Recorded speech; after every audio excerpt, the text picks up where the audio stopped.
अच्छा बच्चों, कैसे हो? तो बच्चों, हम एक्सरसाइज 7.2 पढ़ रहे थे और एक्सरसाइज 7.2 के अब तक हम लोगों ने क्वेश्चन नंबर 6 तक कंप्लीट किया है। अब हम बच्चे शुरू करते हैं आज से क्वेश्चन नंबर 7।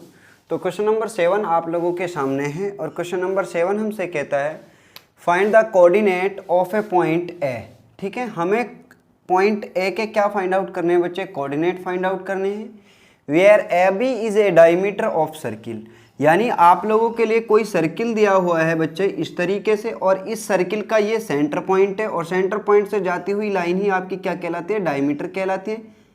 ये पॉइंट बी हुआ और ये पॉइंट आपका ए हुआ। ठीक है, where A B is a diameter of circle who centre is, और आप लोगों को जो सेंटर दिया है वो कितना दिया है? 2, -3। Now see is the centre या ओ इज द सेंटर। ठीक है, और इसके जो कोऑर्डिनेट दिए हैं वो दिए हैं बच्चे 2, -3 एंड b इज 1, 4, और b के जो कोऑर्डिनेट दिए हैं वो दिए हैं 1, 4। हमें फाइंड आउट करने हैं बच्चे a के कोऑर्डिनेट। तो a के कोऑर्डिनेट फाइंड आउट करने का तरीका आपका क्या होगा?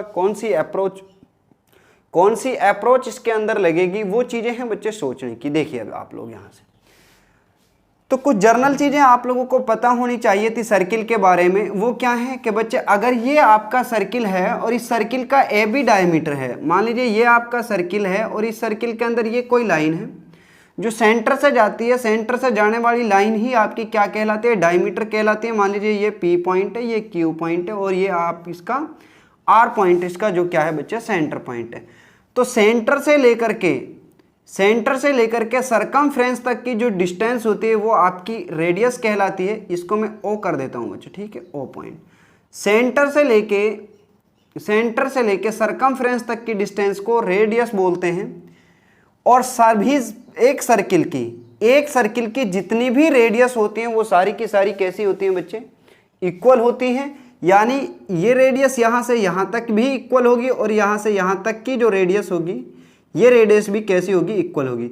यानी P O is equal to होगा बच्चे ओ क्यू के, और पी ओ और ओ क्यू अगर इक्वल है तो ये इसका क्या कहलाएगा? Mid point. और मिड पॉइंट कहलाएगा तो बच्चे हमारा फॉर्मूला जो यहाँ पे लगेगा वो कौन सा लगेगा? मिड पॉइंट फॉर्मूला ही यूज होगा। तो देखिए बच्चे, अभी इसको इतनी चीजें आप लोगों को पता होनी चाहिए थी। और अब हम सवाल को, क्वेश्चन को सॉल्व करते हैं। तो यहां से ए के कोऑर्डिनेट को मैं लेट कर लेता हूं कि ए के कोऑर्डिनेट हो गए बच्चे x, या x1, y1। क्लियर? यहां से इसके जो कोऑर्डिनेट हैं वो हमने मान लिए हैं, वो क्या है? x1 and y1। और ये कोऑर्डिनेट होगा x2, y2, या इसको मैं x, y मान के चलूं तो यहां से x1, y1 हमने मान लिया है। ठीक है, देखिए यहां से late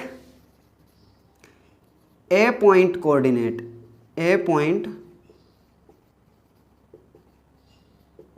coordinate is equal to x1 and y1, यहां से ओज कोऑर्डिनेट, ओ पॉइंट के कोऑर्डिनेट होंगे बच्चे 2, -3 एंड बी के जो कोऑर्डिनेट होंगे, बी के कोऑर्डिनेट होंगे बच्चे आपके 1, 4 होगा। एंड वी नो दैट, यहां से now we no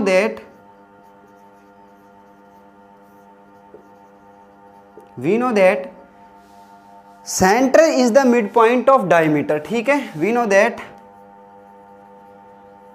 centre is, या सेंटर पॉइंट इज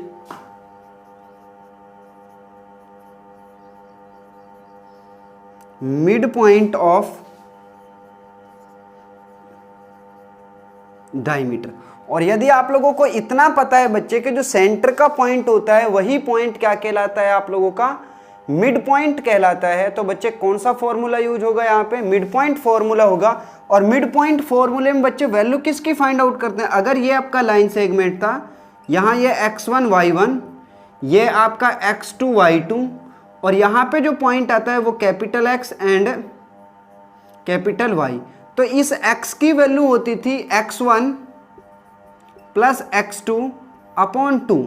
यानी आप लोगों को यहाँ पे बच्चे x की वैल्यू गिवन है, x की वैल्यू कितनी है? 2, और y की वैल्यू कितनी है? -3। ये चीजें आपको गिवन है। क्लियर हुई इतनी चीजें यहाँ से? तो यहाँ से आप लोग लगाओगे बच्चे, now x is equal to x1 + x2 upon 2 comma y is equal to y1 plus में y2 अपॉन 2। और यहाँ से आप लोग बच्चे वैल्यू लिख लीजिए। Now x1 is equal to कितना है, x1 ही है। x1 इज इक्वल टू कितना है आपका x1 है। y1 इज इक्वल टू कितना है, y1 है। और x2 कितना है आप लोगों के पास, क्योंकि हमने इस पॉइंट को लिया है x1 y1, इस पॉइंट को लेते हैं हम x2 y2, तो x2 आपके पास 1 होगा और y2 की जो वैल्यू होगी वो कितनी होगी बच्चे, 4 होगी यहाँ से। अब आप मुझे बताओगे कि कैपिटल X जो हम मानते थे उसकी वैल्यू कितनी है, यहाँ से इस X की वैल्यू कितनी है बताइए आप लोग। अगर आप लोगों को चीज़ें समझ आई हैं तो बच्चे आप लोग इजीली बता दोगे सारी चीज़ें। तो X की वैल्यू कितनी होगी, 2, वेरी गुड। और Y की वैल्यू कितनी होगी, Y की वैल्यू होगी -3। Now X is equal to, X is equal to x1 plus x2 upon 2, so that x is equal to, now x की वैल्यू कितनी है 2 इज इक्वल टू x1 की जगह x1 आएगा प्लस x2 की जगह कितना आएगा 1 upon 2।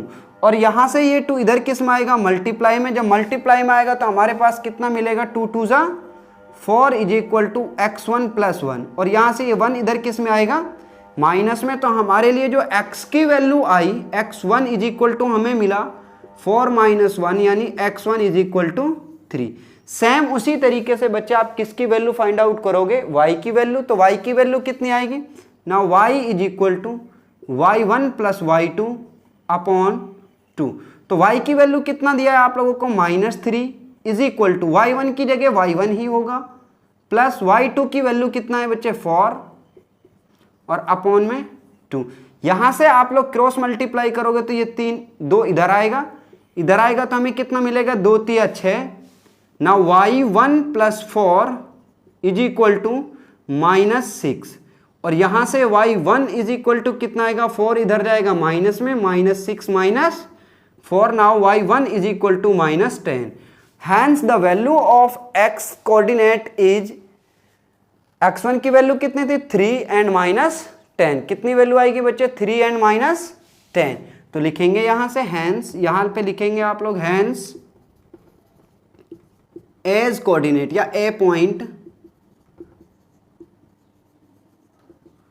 Coordinate is equal to 3, -10। यही हमारा क्या होगा बच्चे, आंसर होगा। और ये आप लोगों का क्वेश्चन नंबर 7 कंप्लीट होता है। इसके बाद जो बच्चे क्वेश्चन आने वाले हैं, क्वेश्चन नंबर 8, 9 एंड 10, वो तीनों ही क्वेश्चन अच्छे क्वेश्चन हैं आप लोगों के लिए, उनको हम अच्छे से करेंगे और आप लोग रिवीजन करते रहें, ठीक है। और बच्चे आप लोगों ने यदि चैनल को सब्सक्राइब नहीं किया है तो आप प्लीज़ सब्सक्राइब कीजिए और बेल आइकॉन जरूर प्रेस करें, क्योंकि मैं जिस भी क्लास की वीडियो डालूंगा उसका नोटिफिकेशन आप लोगों के पास सबसे पहले पहुंचे। और आपके जितने भाई हैं या बहनें हैं वो जिस भी क्लास में पढ़ती हैं, मैं ज़्यादातर सारी क्लास की वीडियो डालता हूं यहाँ पे, ठीक है। तो उन सब के लिए प्रॉफिट होगा और सब यहाँ से पढ़ सकते हैं आप बच्चे। तो आप ज़्यादा से ज़्यादा वीडियो को लाइक करें, शेयर कीजिए ज़्यादा से ज़्यादा, ठीक है। तो अब हम चलते हैं क्वेश्चन नंबर 8 पर, उसको देखते हैं, ठीक है। तो ये क्वेश्चन नंबर 7 आपका है, आप इसका स्क्रीनशॉट ले सकते हैं और बाद में अपनी नोटबुक पर राइट डाउन कर सकते हो, ठीक है। हाँ तो बच्चे क्वेश्चन नंबर 8 आप लोगों के सामने हैं। हम बच्चे एक्सरसाइज 7.1 कर रहे थे और एक्सरसाइज 7.1 के हम लोगों ने अब तक क्वेश्चन नंबर 7 तक कंप्लीट किया है। आज हम शुरू करते हैं बच्चे क्वेश्चन नंबर 8 जो आपके सामने है, ठीक है। देखिए तो क्वेश्चन नंबर 8 आप लोगों के सामने है। तो क्वेश्चन नंबर 8 आप लोगों से कहता है if a and b are -2, -2 and 2, -4 respectively, यानी a और b, if a and b are -2, -2 and 2, -4, a and b जो आपके पॉइंट दिए गए हैं बच्चे वो क्रम से दिए गए हैं। यानी a के लिए जो कोऑर्डिनेट हैं वो ये हैं, b के लिए जो कोऑर्डिनेट होंगे वो ये होंगे, ठीक है। Find the coordinate of p such that, यानी p के कोऑर्डिनेट हमें फाइंड आउट करने हैं सच दैट इस प्रकार से AP is equal to 3/7 AB and P lie on the line segment AB। तो यहाँ पे बच्चे आप लोगों को एक नई चीज मिली है, ठीक है। और यहाँ से देखिए जो P पॉइंट है वो कहाँ पे लाई करता है, AB लाइन सेगमेंट पर। मान लीजिए ये आप लोगों का AB लाइन सेगमेंट है कोई भी, ठीक है, A और B, और यहाँ से AP जो आप लोगों के पास है वो मान लीजिए आपका पॉइंट P यहाँ पे है, ठीक है। देखिए ये चीज़ें आप लोगों को बिल्कुल नहीं मिली है, यहाँ पर अभी तक किसी क्वेश्चन के अंदर ऐसी फॉर्म नहीं आई थी। इसको देखते हैं किस तरीके से दिया है। देखिए बच्चे, ये आप लोगों को दिया है AP = 3/7 AB, ठीक है। अब यहाँ से ये चीज़ किस में थी, मल्टीप्लाई में, और यहाँ से ये चीज़ मल्टीप्लाई में, तो इधर किस में आएगी, डिवाइड में। तो हमें मिलेगा AP/AB = 3/7। यानी बच्चे AP की वैल्यू कितनी है, 3 है, और AB की वैल्यू कितनी है, 7। अगर यहाँ से यहाँ तक की लेंथ बच्चे 7 है और ये ऐसे P तक की लेंथ 3 है, तो P से लेके B तक की लेंथ कितनी होगी, फिर 4 होगी। क्योंकि यही चीज़ आप लोगों को यहाँ समझने की थी, जो मैं बिल्कुल मोस्ट इंपॉर्टेंट चीज़ जो यहाँ पे है वो ये है। बाकी तो आप लोग ऐसे क्वेश्चन कर चुके हैं, इस क्वेश्चन को भी आप इजीली कर सकते हो। तो यहाँ से m की जो वैल्यू होगी वो आपके पास 3 होगी, और जो n की वैल्यू होगी बच्चे, किसकी, n की, यहाँ से यहाँ तक की जो डिस्टेंस आई वो 4 आई, ये किसकी वैल्यू है, n की। और a के कोऑर्डिनेट आप लोगों को दिए हैं -2, -2, और b के कोऑर्डिनेट आप लोगों के लिए दिए हैं 2, -4। हमें क्या फाइंड आउट करना है वो आप लोग अच्छे से जान चुके हो। वो क्या करना है, find the coordinate of point P, find the coordinate of P। P के कोऑर्डिनेट मुझे क्या करने हैं बच्चे, फाइंड आउट करने हैं। ये मेन चीज थी जो आप लोगों को आनी चाहिए थी। यदि नहीं आती है तो आप लोग सीख सकते हो यहाँ से, ठीक है। ये चीज हमने सीख लिया है। इसके बाद हम चलते हैं बच्चे, अब क्वेश्चन को लिखेंगे कैसे, स्टार्टिंग कैसे करेंगे, किस तरीके से सॉल्व करेंगे उस पर, ठीक है। देखिए यहाँ से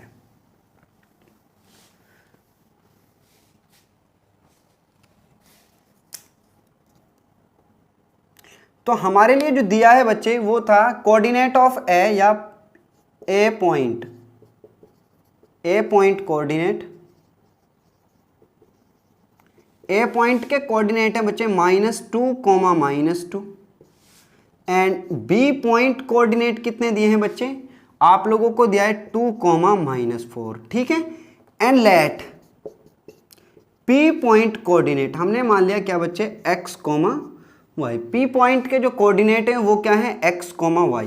नाउ गिवन है आप लोगों के लिए AP = 3/7 AB, और यहां से ये किस में था, मल्टीप्लाई में। तो इसको मैं लिख सकता हूं यहां पे AP/AB = 3/7। क्यों लिख सकते हैं बच्चे, देखिए अगर आप लोगों को कोई चीज ऐसा लगता है कि ये चीज किस तरीके से आई है, तो वहां पे आप लोगों का जो दिमाग है वो ये काम करना चाहिए कि वो चीज़ क्यों आई है, वाई वहाँ पे लगना चाहिए, ठीक है, कि आखिर ऐसा क्यों हो रहा है। जब आप लोग इस क्यों का आंसर जानने लगोगे बच्चे, उस समय आप लोगों के कंसेप्ट अच्छे होने लगेंगे, ठीक है। देखिए यहाँ से, तो यहाँ से जो ए बी था ये किस में था, मल्टीप्लाई में, और मल्टीप्लाई की चीज़ दूसरी साइड किस में जाएगी, डिवाइड में जाएगी। तो AP/AB = 3/7। इट मीन्स क्या है, यानी AP/AB, इसका मतलब होता है बच्चे AP/AB, ठीक है। ये इसकी फ्रैक्शन फॉर्म है, ये इसकी रेशियो की फॉर्म है, ठीक है। समझ में आई बात, नहीं आई, इतनी आ चुकी है। तो बच्चे जो 3 की AP की वैल्यू होगी वो कितनी होगी, 3 होगी, और AB की वैल्यू कितनी होगी, 7 होगी। तो यहाँ से लिखेंगे हम, now AB = 7 and AP = 3, but AB = कितना होता है बच्चे, AP प्लस में BP, AP प्लस में BP, क्योंकि AB हमारे पास यहां से यहां तक की लेंथ है, और इसी लेंथ में AP प्लस BP को अगर जोड़ दिया जाए तो किसके बराबर होता है, AP के बराबर होता है। तो इसीलिए यहां से कितना आएगा बच्चे, 7 = 3 प्लस BP, और ये 3 इधर आएगा किस में, माइनस में। तो हमें कितना मिलेगा, हमें मिलेगा 7 - 3 = BP। नाउ BP = कितना आया, 4, ठीक है। तो यहां से BP की जो वैल्यू आई है वो कितनी आई बच्चे, 4 आई। अब यहां से आगे तो क्वेश्चन के अंदर कुछ भी नहीं है, क्यों, क्योंकि ये हमारे पास बन गया सेक्शन फॉर्मूले की हेल्प से we can find out the coordinate of point P, जो हम ऑलरेडी फाइंड आउट कर चुके हैं। ऐसे क्वेश्चन फिर भी मैं आप लोगों के लिए बताता हूं। सबसे पहले तो बच्चे आप वीडियो को यहीं पे पॉज कीजिए और खुद से सॉल्व करना शुरू कर दीजिए, ठीक है। आप कोऑर्डिनेट फाइंड आउट कीजिए, मैं तो यहाँ पे करूंगा, फिर आप लोग देखना, ठीक है। देखिए बच्चे, तो हाँ बच्चे, आप लोगों ने क्वेश्चन कर लिया होगा अब तक, इसके कोऑर्डिनेट फाइंड आउट किए होंगे। तो अब हम कोऑर्डिनेट फाइंड आउट करते हैं यहाँ से। तो m की जो वैल्यू है वो बच्चे 3, n की वैल्यू कितना है 4, x1 आपके पास -2 और y1 आपके पास -2, क्योंकि ये x1 ये y1, ठीक है। ये पॉइंट होगा आपके पास x2, ये होगा y2। Now x2 is equal to 2 and y2 is equal to आएगा -4, ठीक है। तो x इज इक्वल टू कितना होगा, क्योंकि हमने p के जो कोऑर्डिनेट माने हैं वो माने हैं x, y, और जब भी आप लोगों के लिए m और n की कोई वैल्यू आती है तो वहाँ पे जो फॉर्मूला यूज होता है वो हमारे पास होता है सेक्शन फॉर्मूला, और सेक्शन फॉर्मूले में हमारे पास आता है mx2 plus nx1 upon m plus n। देखिए बच्चे, अगर कोई बच्चा ये चीज़ें भूल भी जाता है तो किस तरीके से करोगे आप, m का मल्टीप्लाई होता है इधर, ठीक है, इधर, और n का मल्टीप्लाई होता है इधर। तो n आएगा हमेशा x1 और y1 के साथ, और m आएगा हमेशा x2 और y2 के साथ, ठीक है। तो mx2 प्लस nx1 ये x की वैल्यू हुई, और y की जो वैल्यू होगी बच्चे वो होगी y इज इक्वल टू, यहाँ लिख देते हैं हम y की value. Now y is equal to my2 plus ny1 upon m plus n। तो यहाँ से वैल्यू पुट कीजिए और x की वैल्यू फाइंड आउट कीजिए। तो x की वैल्यू कितनी आएगी बच्चे, mx2, m की वैल्यू 3 इंटू x2 की वैल्यू कितना है आप लोगों के पास 2 इंटू 2 प्लस n की वैल्यू कितना है बच्चे 4 इंटू x1 की वैल्यू कितना है -2 इंटू -2, और अपॉन में कितना है बच्चे 2, सॉरी m प्लस n की वैल्यू कितना है 3 प्लस 4। तो x की जो वैल्यू आई 3 दूनी 6 प्लस माइनस 4 दूनी 8/7, और यहाँ से कितना मिलेगा बच्चे -1/7। तो x की जो वैल्यू होगी बच्चे वो कितनी होगी -1/7 होगी। सेम इसी तरीके से आप किसकी वैल्यू फाइंड आउट करोगे, y की वैल्यू। जैसे ही आप y की वैल्यू फाइंड आउट करोगे तो y इज इक्वल टू आएगा my2, तो m की वैल्यू बच्चे 3 इंटू y2 की वैल्यू है -4 प्लस n की वैल्यू 4 इंटू y1 की वैल्यू कितना है -2, और अपॉन में कितना आएगा m प्लस n यानी 3 प्लस 4। इतनी चीज़ों आने के बाद आप जैसे ही इसको सॉल्व करोगे तो y इज इक्वल टू हमें मिलेगा प्लस माइनस और 4 तिये 12 है, प्लस माइनस और हमें मिला -4 दूनी 8 और अपॉन 7। तो हमारे पास जो वैल्यू आई y की वह वैल्यू आई 12 और 8 कितने होंगे -20/7। यही वैल्यू होगी किसकी, p की। तो लिखेंगे hence coordinate of point p, यहाँ पे लिख देता हूँ बच्चे मैं, hence coordinate of p is equal to x की वैल्यू कितनी थी 1/7 -20/7। यही आप लोगों का क्या है बच्चे आंसर है। तो मैं उम्मीद करूंगा कि ये क्वेश्चन सारे बच्चों को समझ आया होगा, जो एक अच्छा क्वेश्चन था आप लोगों के